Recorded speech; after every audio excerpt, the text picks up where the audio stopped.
Should you warm up your car before driving? It's easy to understand the appeal of getting into a warm car when the temperatures outside begin to drop. Some drivers are also convinced that letting the car warm up before driving is better for the engine. But is it really a good idea?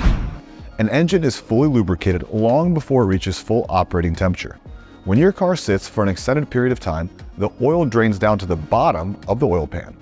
Once you start the engine, the oil pump quickly circulates the oil throughout the motor, lubricating all the necessary moving engine components. A cold engine idles at 1200 RPM or more, making quick work of the lubrication process. Being mindful to give your engine a chance to lubricate along with being diligent about routine maintenance can help most engines last over 200,000 miles. There used to be a saying about older engines that the worst thing you could do for a motor was to start it, because for a split second the engines were dry and not lubricated.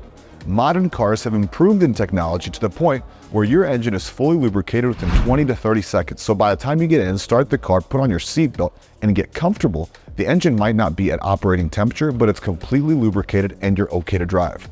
When the temperatures drop during winter, it is a good idea to let the car run for about a minute. Some drivers like to let it idle for 20 minutes or longer to get everything, including the cabin, really warm.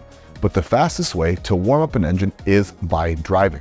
Just remember, not to rev the engine hard for the first few minutes of driving until you see the temperature gauge move off the cold reading. In terms of comfort, when you drive the car, it's going to warm it up in just a few minutes versus idling for 15 to 20 minutes. So don't idle or waste any gas.